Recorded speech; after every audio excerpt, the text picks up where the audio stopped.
इंदौर की सोनम रघुवंशी शिलोंग पहुंची लेकिन वहां से लापता है। पति की लाश मिली, पत्नी लापता है। सवाल उठ रहे हैं कि आखिर कहां है। और इसी बीच एक वीडियो सामने आया है जिसमें दोनों पति पत्नी यानी कि राजा रघुवंशी और सोनम रघुवंशी दोनों दिख रहे हैं। ये वीडियो होटल का है, लेकिन अभी तक सोनम का पता नहीं चल सका। इसे लेकर कई थ्योरीज चल रही हैं कि क्या सोनम को ह्यूमन ट्रैफिकिंग के जरिए कहीं और ले जाया गया, सीमा पार ले जाया गया, या सोनम का भी कत्ल कर दिया गया है, या उसका अपहरण किया गया है। तो अपहरण किया गया है तो अभी तक फिरौती क्यों नहीं मांगी गई। कई और थ्योरीज इस वक्त सोशल मीडिया पर चल रही है। हमारे साथ मयंक है, हमारे साथ नीलू है, हमारे सहयोगी। क्या क्या बातें हो रही है, पुलिस की जांच कहां तक पहुंची है, जानते हैं। मयंक, क्या क्या थ्योरीज आ रही है सोनम देखिए, अभी जो सबसे पहली बात इसमें निकल के आई है कि एक सीसीटीवी फुटेज जिसका आपने जिक्र किया, ये 22 मई का सीसीटीवी फुटेज है और ये उस दिन का सीसीटीवी फुटेज है जिस दिन सोनम और राजा दोनों घूमने जाने के लिए अपने होटल से निकले थे।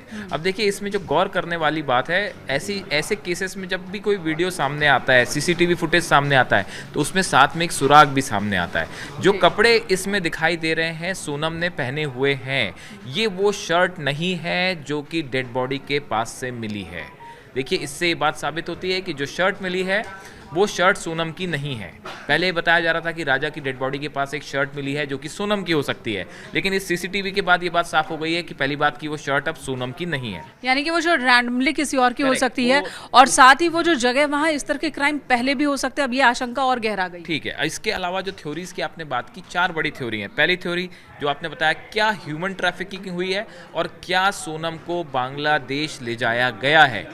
देखिए, जो राजा के भाई हैं, इन्होंने ये सवाल उठाया है कि उन्हें इस तरह की बात बताई गई कि वहां से शिलोंग के आसपास से कि लड़कियों को जो है बांग्लादेश भेजा जाता है। तो इस एक थ्योरी पे काम हो रहा है।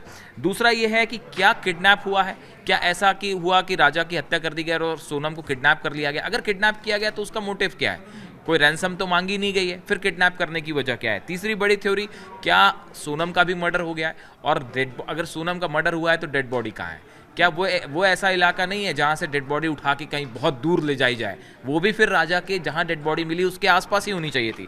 और चौथी थ्योरी जो है, ये सोशल मीडिया पे ही चल रही है, इसके कोई पुख्ता सबूत नहीं है, लेकिन सिर्फ चूंकि इन्वेस्टिगेशन होता है तो हर सवाल का जवाब हर एंगल से खोजा जाता है। एक बड़ा सवाल ये उठ रहा है, कहीं सोनम किसी साजिश का हिस्सा तो नहीं।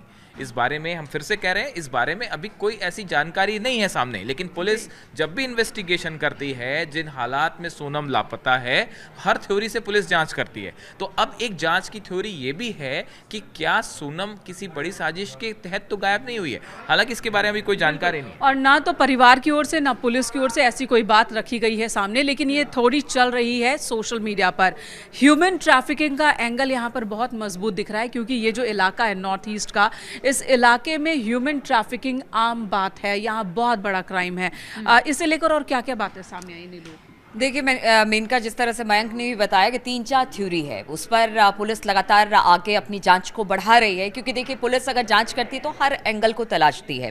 जिस तरह से मयंक ने कहा कि जो सफ़ेद कलर की टी शर्ट या शर्ट जो भी मिली थी वो नहीं थी, लेकिन बताया जा रहा है कि कुछ दूरी पर उस दिन चूंकि बारिश हो रही थी तो जो रेनकोट पहना था सोनम ने, वो कुछ दूरी पर मिला है। ऐसा अभी शुरुआती जांच में पता चला है कि वो जो रेनकोट पहना था शायद वो मिल गया है, और कुछ और जैकेट्स और कुछ बैग्स भी वहां पर मिले हैं। एक मोबाइल फोन भी बताया जा रहा है कि बरामद किया जा रहा है। हालांकि बताया जा रहा है कि वो सिर्फ डिस्प्ले है, उसे तोड़ा गया है। मतलब उससे कुछ जानकारी नहीं निकल पा रही है, सिर्फ ऊपर का स्क्रीन है। इस तरह की खबर भी सामने आ रही है। और जहां तक ह्यूमन ट्रैफिकिंग की बात की जाए, चूंकि देखिए, जो नॉर्थ ईस्ट का बहुत बड़ा इलाका है वो बांग्लादेश से जुड़ता है, और खास तौर पर जो जंगल के रास्ते हैं या जहां से आप बड़े आसान तरीके से बांग्लादेश में दाखिल होते हो, तो वहां से पहले भी कई बार तस्करी के मामले सामने आ चुके हैं। इसलिए कहा जा रहा है कि हो सकता है कि ह्यूमन ट्रैफिकिंग का मामला हो। देखिए, लड़के को तो मार दिया गया, हो सके उसने हाथापाई करने या रोकने की कोशिश की होगी तो उसे तो मार दिया गया, लेकिन लड़की को वहां से लेकर वो चले गए। और साथ ही ये भी कहा जा रहा है कि जो बॉडी पर जो राजा था, उन 10 लाख के गहने सिर्फ राजा ने पहन रखे थे। अंगूठियां थी, कहते हैं डायमंड की अंगूठी थी, और घड़ी थी, मोबाइल थे, कुछ भी नहीं मिला है। तो एक आशंका ये भी है कि हो सकता है कि चोरी की वारदात को अंजाम देने की वजह से शायद उसे मार दिया गया। देखिए, अब हत्या हुई है कि नहीं हुई है सोनम की बड़ी बात है, लेकिन चोरी ह्यूमन ट्रैफिकिंग, ये दो मामले अभी प्रमुखता से सामने आ रहे हैं और इस वजह से लग रहा है कि शायद हत्या की गई हो या ह्यूमन ट्रैफिकिंग की वजह से सोनम को बांग्लादेश ले जाया गया। बिल्कुल, और एक थ्योरी ये भी आ रही है कि वहाँ पर जो अलगाववादी गुट हैं, जो कि वहाँ के लिए कह सकते हैं नक्सली हैं, उनका भी इसमें इस्तेमाल किया गया है। ये एक पूरा तंत्र है जिसने मिलकर इस वारदात को अंजाम दिया है, ये भी कहा जा रहा है। और चूंकि सोनम एक महिला है, ह्यूमन ट्रैफिकिंग की भी शिकार वो हो सकती हैं। हालांकि हर गुजरते वक्त के साथ आशंका बढ़ रही है, लेकिन हम सभी यही उम्मीद कर रहे हैं कि सोनम मिल जाए। उनके परिवार वाले भी इसी उम्मीद में हैं कि सोनम मिल जाए, वो जहां भी है, जिस हालत में है, मिल जाए। और अगर उनकी भी हत्या कर दी गई है तो ये बात भी सामने आए, और कौन है इस साजिश में शामिल, सभी बाहर आए, सामने आए। एक इसमें सवाल मैं नीलू से पूछना चाहूँगा। देखिए, यहाँ से जो ये बांग्लादेश वाली जो बात आ रही है, यहाँ से बांग्लादेश बॉर्डर काफ़ी दूर है शिलोंग नहीं, से। लेकिन इसका जवाब मैं भी दूंगी कि ये लगा हुआ नहीं है। अगर ट्रैफिकिंग हुई, मेरा सवाल ये है कि अगर ट्रैफिकिंग हुई तो ये ट्रैफिकिंग करके इतने दूर कैसे ले जाया जाएगा?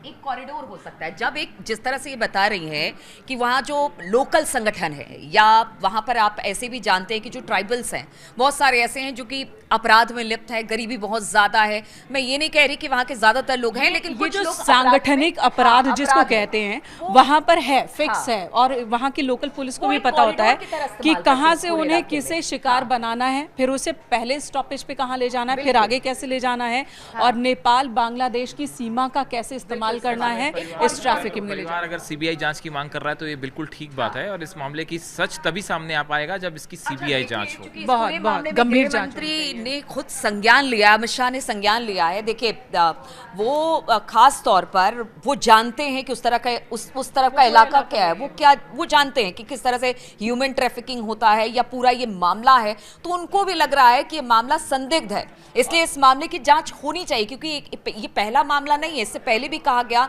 कि कुछ कपल्स और थे या वहां पर इस तरह की वारदात होती रही है। इसलिए अब जब ये बड़ी घटना हुई है तो इस पर जांच की बात उठ रही है, सवाल उठ रहे हैं, और कहा यह जा रहा है कि अब इस तरह की घटना को रोकना होगा, वरना राज्य का नाम भी बदनाम होता है। और ये आप अंदाजा भी नहीं लगा सकते कि ह्यूमन ट्रैफिकिंग में जिन लड़कियों को शिकार बनाया जाता है, उन्हें वहां कैसे किस किस जगह पर छिपाया जाता है। और भौगोलिक परिस्थिति इतनी ज्यादा जटिल है कि वहां पर बहुत जल्दी तलाशी हो जाएगी, ऐसा सोचना भी थोड़ा कठिन है। मतलब ये मुमकिन नहीं होता है। फिलहाल हम तो यही उम्मीद कर रहे हैं कि इस मामले से जल्द पर्दा उठे कि आखिर दोनों के साथ हुआ क्या। राजा की तो हत्या हो गई, हत्या किन परिस्थितियों में हुई, सोनम के साथ क्या हुआ, सब सवाल के जवाब मिल जाने चाहिए।